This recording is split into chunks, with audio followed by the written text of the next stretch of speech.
Hello विद्यार्थियों,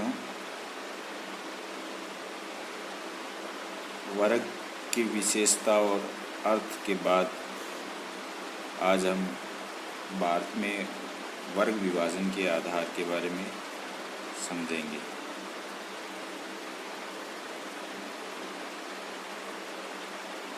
वर्ग विभाजन के संबंध में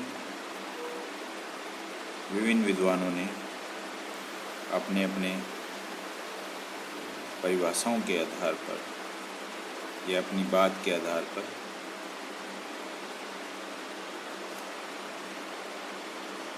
अलग अलग विभाजन किए हैं, जिसमें कार्ल मार्क्स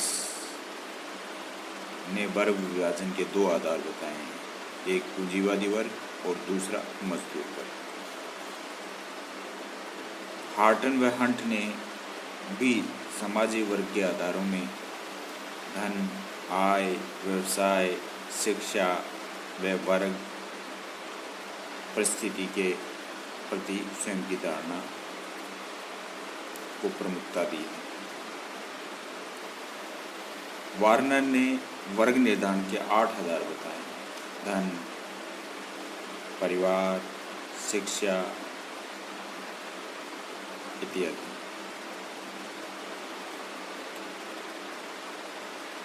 इस प्रकार विभिन्न विद्वानों ने अपने वर्ग निर्धारण का विभाजन अलग अलग तरीके से किया है। इस क्रम में रॉबर्ट ब्रिस्टेड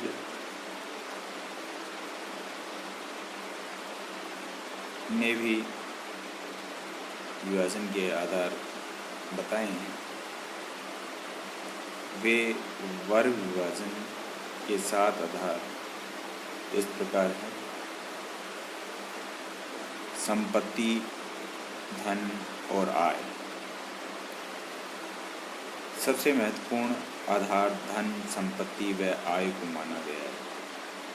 धन, संपत्ति आय पर ही निर्भर करती है, क्योंकि जैसा कि मार्क्स की मान्यता है कि भौतिक वस्तुएं, पूंजी, भूमि आदि निम्न व उच्च वर्ग के विभाजन का आधार है।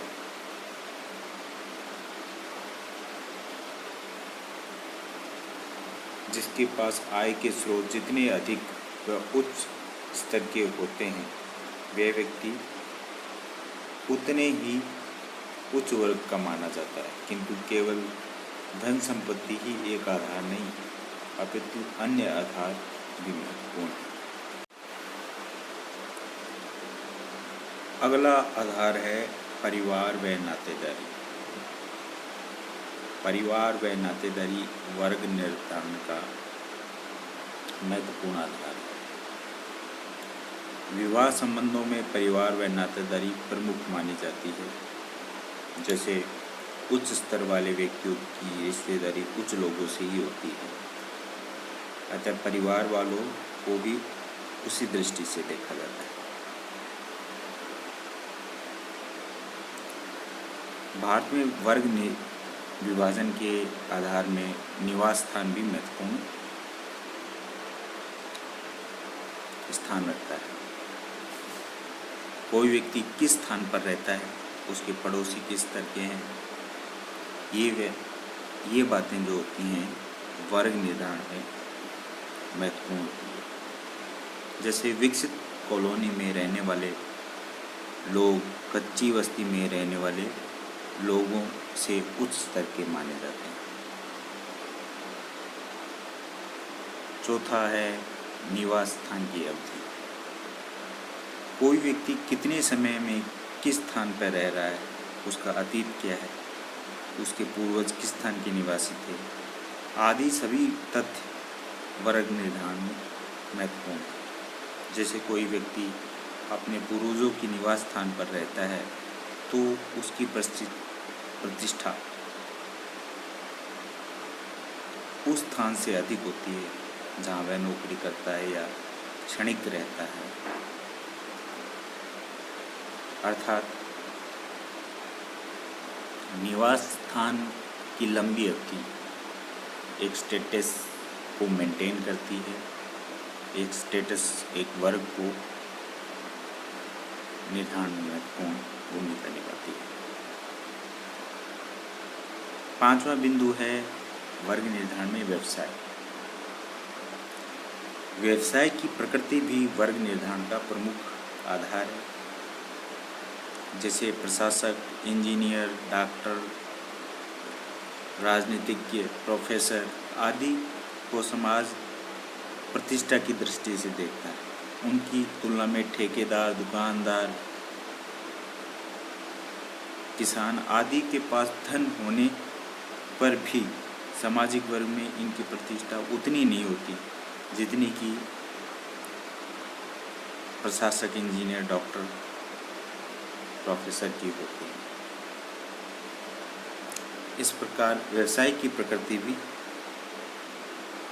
वर्ग को निर्धारित करती है।